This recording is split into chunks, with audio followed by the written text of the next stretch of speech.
In this video, I'd like to share with you a simple process that's really helped my clients to enhance their product and has helped them to continually grow their business successfully. And my hope is that it can help you too. And at the end of this video, I've saved one last top tip. I'm Joanne Groves, Director of Education at Faster Function, business owner, personal trainer and group exercise instructor. But there is more to me than that.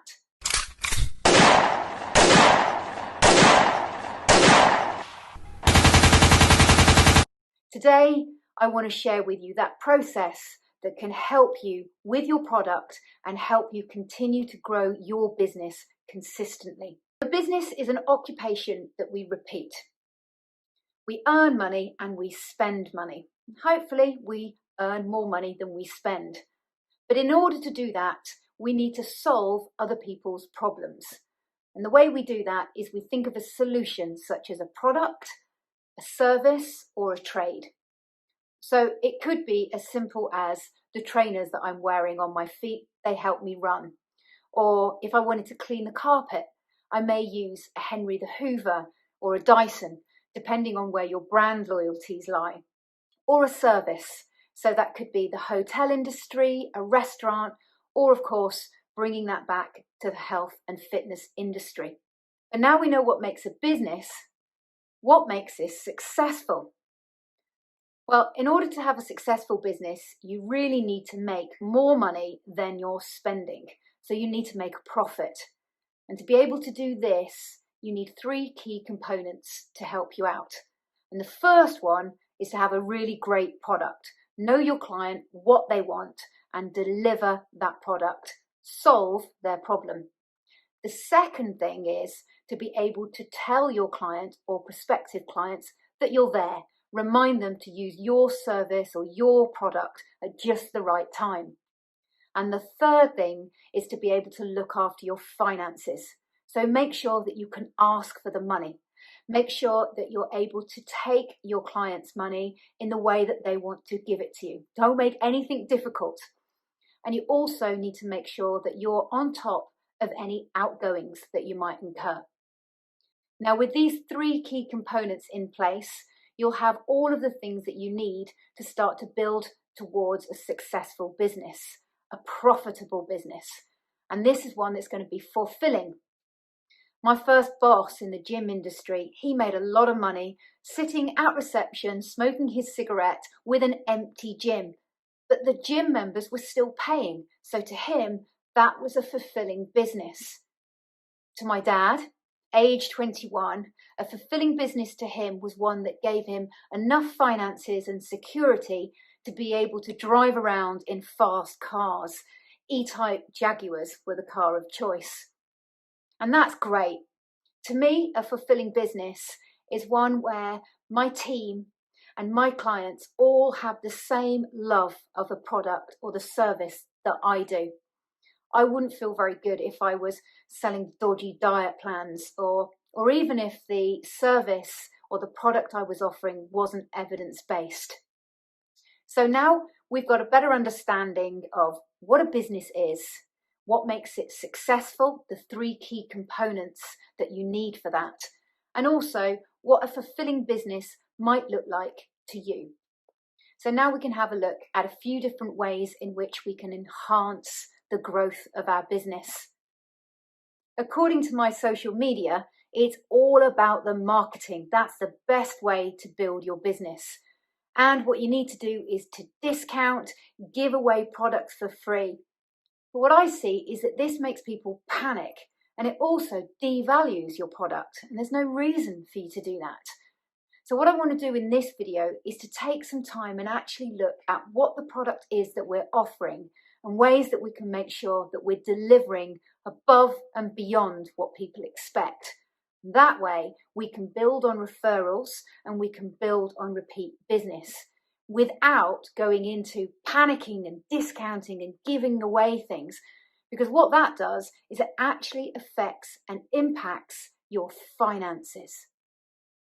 To help us assess and enhance our product, we're going to use a simple process to help us look at our product and see how we can enhance it, ways we can adapt, what's working really well, and some of the things that we can change. Now, to do this, we need to break our product up into 3 separate circles. And the first circle, the inner circle, this is when we look at what is the basic product, what it does, what it says, what people expect. Then the second circle is what people expect, but they never actually ask us for, they never actually say. And we'll see how important it is that we know what those expectations are in a little while. And then the third thing is looking at how we deliver above and beyond those expectations. So if we bring this into our first inner circle, what the product is, and we take this into my dad's industry. So my dad sold sewing machines. The problem that he was solving, people wanted to make their own clothes or they wanted to repair clothes. And so they wanted a machine. They didn't want just a needle and cotton. They wanted a machine with a handle or a motor. And they expected the machine to stitch up the cloth without it looking a mess. But that was the basic product. Now, if we bring this into something that's more similar to the fitness industry, that's service related, like a hotel, what are the things that you expect from a hotel? What is the basic product? Well, really, it's 4 walls, a bed, you'd expect a lock on the door, you'd expect a window and a bathroom or a shower room. And you'd expect it to be clean. They're the basic expectations, and you wouldn't expect it to be smelling of cigarettes. You may have done in the past, but now you wouldn't. So those are the basic expectations of the product. If we bring this to the fitness industry, what is it that my clients expected from a personal training session? Well, we know they couldn't have a bag of personal trainer, but what they expected was a 1-to-1 session. So they didn't expect it to be group exercise. They expected a set of exercises to be given that would give them results, that it was motivational and enjoyable. They would expect to feel safe. They would expect that I was the expert and knew what I was doing. And they would also expect that I would follow up from sessions. But that's basically the product that they would expect. They would expect me to be able to use all of the kit in the gym too. Now, if we go back in time, what we expected from our trainers then was quite different. We probably expected the biggest guy in the gym, and he had probably done an ultra fit competition or something like that. And he would give out a generic program. It wasn't specific, but that was expected at the time. And it would have probably been all based around the fixed weight machines. But that's what we would have expected. And then more recently, we've demanded more from our trainers. We would expect them to be at least level 3 qualified. We would expect the training sessions to be more specific to our requirements. We would expect them to be able to use more pieces of kit. So not just the machines, but also the free weights as well. And now things have got even tougher for trainers. It's no longer enough to be level 3 qualified. You need to be level 4 qualified, have other special qualifications so you can help people that have got injuries or special requirements going through pregnancy or going through menopause. You also need to be a personality. You need to have an Instagram following. None of this was essential when I started in the fitness industry, but now these things are expected. Now we get to look at the second inner circle. And this is really important because this is where we learn what it is our clients expect, but never actually ask us for. They never actually communicate this to us. So what are these unsaid expectations? Well, if you look at my dad's business, the sewing machine industry, what was it they expected from his product that they hadn't already asked for? Well, it turns out they expected his shop to be open at a convenient time for them. And they also expected to be able to get a parking spot straight outside the shop. This was before online shopping.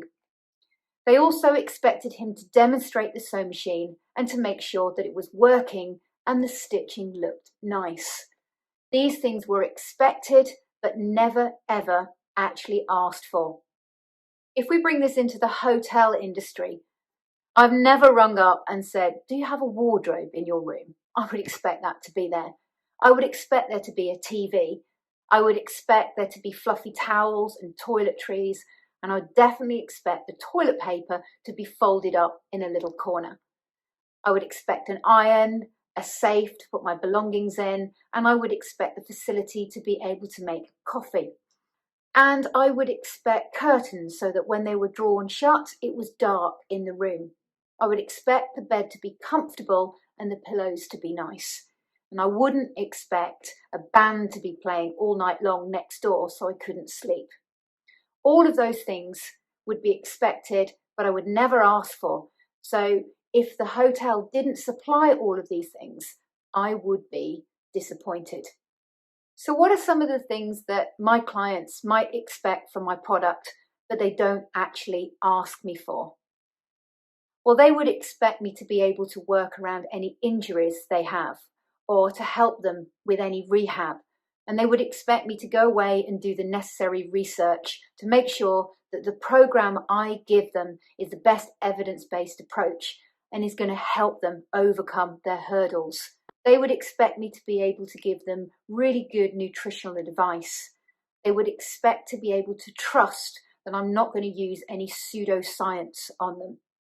They would also expect to be able to get the same results that they can in a gym from the side of a football pitch or now through this tiny little screen through Zoom. They would also expect that I follow up their sessions and check in on them between the sessions. And some of them expect to be highlighted in social media, and others definitely do not expect to be put onto social media. And all of these things are what they expect, but very rarely ask for. So I need to make sure that I'm delivering above this. In the old days, our expectations were quite different. We would have expected the guy with the MC Hammer pants to train us, but we wouldn't really have expected them to have a qualification.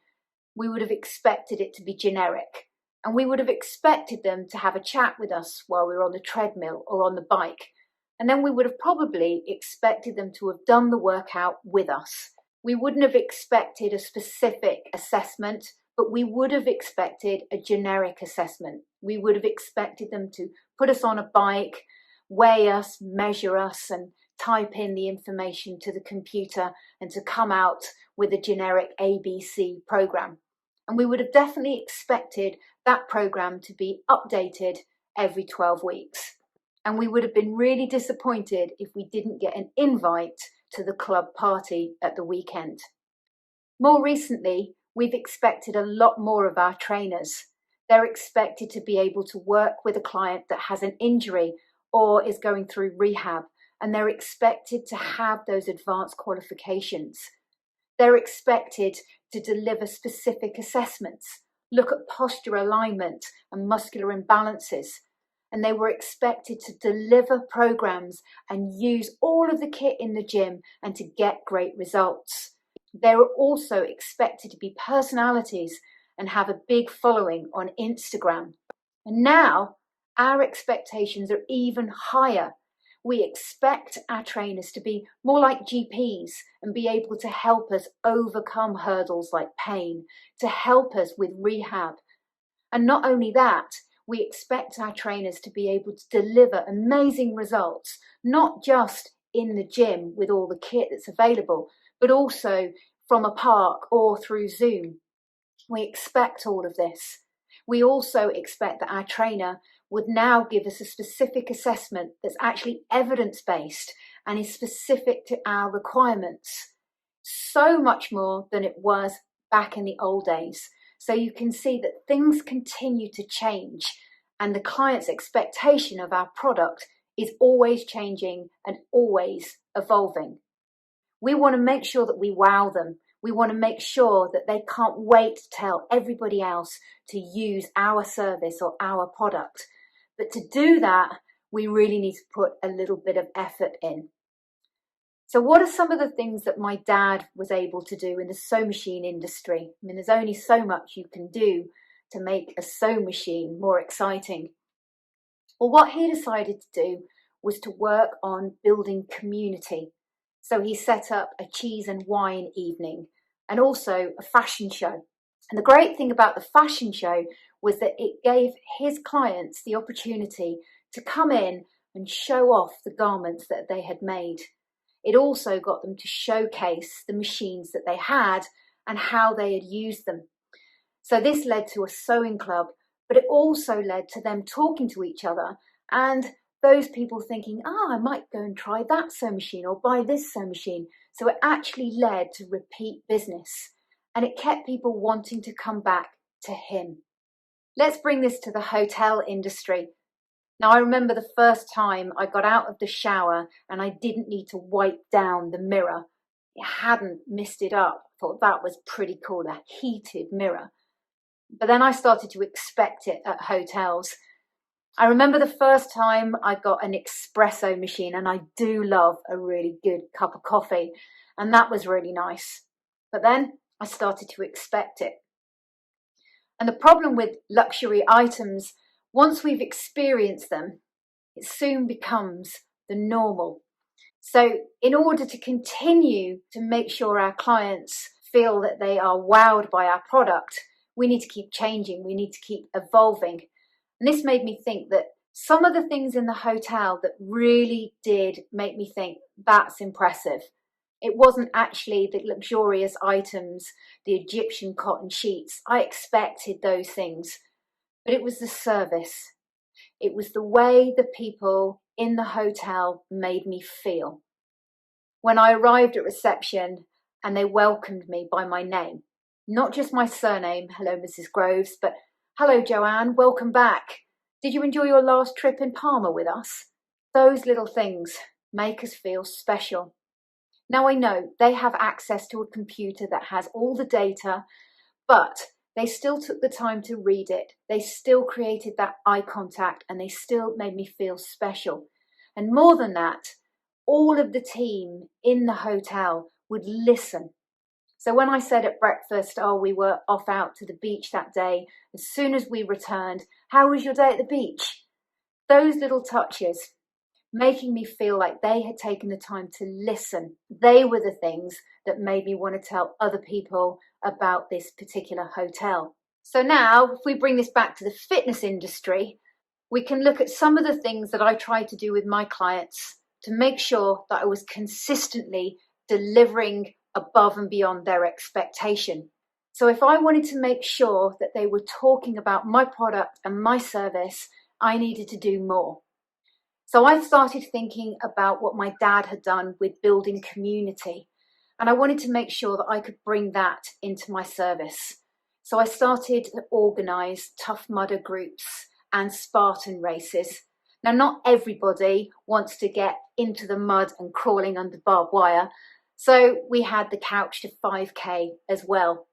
And obviously the social groups, getting together and going to do rock climbing and trampolining, and of course to the pub for the quiz night. And it was actually the quiz night that was fantastic when we went through COVID and into lockdown, because it meant that we already had this community in place and we had our quiz masters, and that brought everybody together. And it was a way letting my clients know that I valued them and that they were special and that I was still there for them. But what I wanted to do as well was to really let them know that I was thinking about them. So I looked at different industries to try and think about new ways of keeping my product fresh. One of the things I thought about was to send them birthday cards. Now, I don't just mean randomly when it was actually their birthday, but rather than just using the standard email happy birthday, actually to send them a card through the post that was handwritten. I realised that I only ever get a card from my mum. I get lots of nice messages from Facebook, but actually to get a card through the post is quite a nice touch. We also started to send little cards just to say that you've been doing a great job, or any milestones they've overcome, just again to acknowledge that through the post. But when we went through COVID, it was a tough time, and I wanted to make sure that I did something extra just to thank my clients for standing by me and supporting me. So one of the things that I did was put together a little parcel, and that just had some cones in it, some bean bags, and a tea towel. A tea towel because they didn't have their weights at home. But on the tea towel, what I did was printed their name and their favorite piece of kit or their favorite exercise. And that was just to let them know that I listened to them within the sessions. And that was something that I got really good feedback from. They felt like I had taken the time to think about them. And this made me think about when I send them their videos, rather than just sending them clips of what they've achieved in their session or work they've got to do, to actually put those videos together and use their favorite music as the backing soundtrack. So these are some of the things that I continue to keep trying to do, but it keeps changing because as it wows them one day, it becomes the norm the next. So it's something that we need to keep revisiting.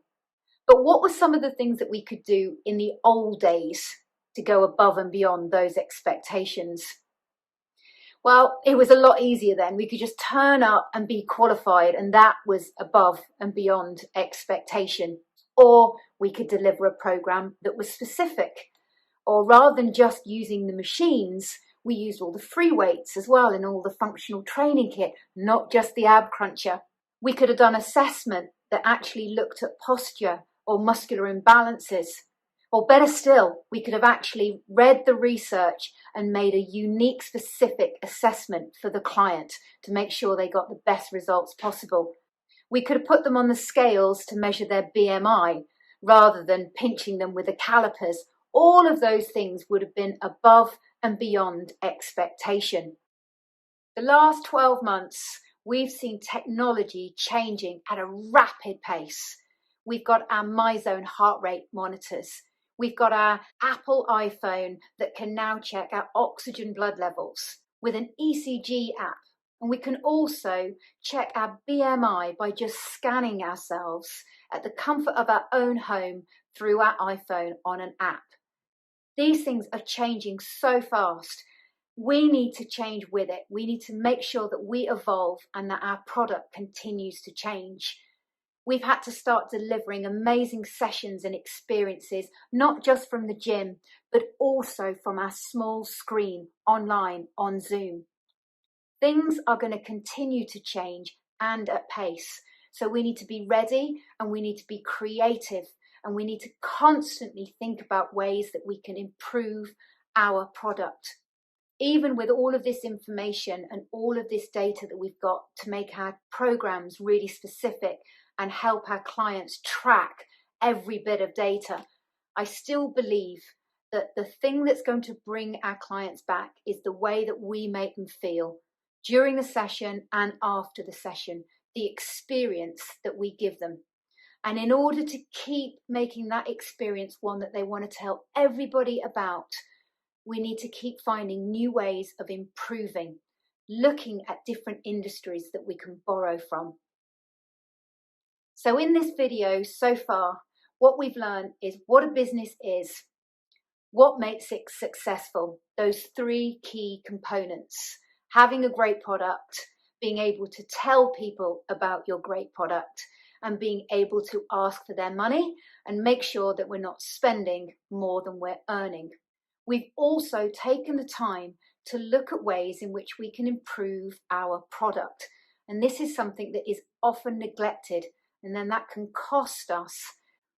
It means that we miss out on referrals, repeat business, and it means that we don't get the growth in our business that we deserve. So what I recommend is that you take just 30 minutes of each week. Set aside 30 minutes to look at your product. Go through the process that I've shared with you today. Look at what your product is, what people expect but don't tell you about.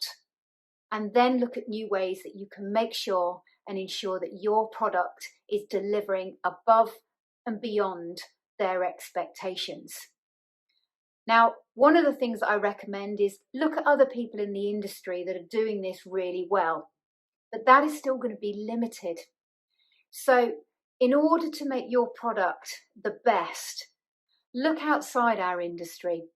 Look at things like the hotel and the restaurant, the service industry, and think about the way they made me feel and what you can borrow from that to make your clients feel special. Think about the entertainment industry. Look at new ways in which you can improve your communication skills, both in the gym but also online through Zoom. And then we can look at the medical profession and think about the ways that they help people overcome anxiety and work with mental health issues, and see if there are any ways that we can improve our listening skills. So thinking about the ways we can improve our service, our communication, and our listening skills, all of these things are going to help us continue to build our product and ultimately our business. If you've got any questions or you'd like to reach out to me, you can get me at joanne@fasterfunction.com. Before I go, I promised you that one last top tip, and that is to get yourself a really good side team to help you with your marketing and your finances, because now you've got the process to make sure that you can keep improving and enhancing your product. All you need to do is to put that together with your marketing and your finances, and your business is on its way to becoming a huge success. With it, drop.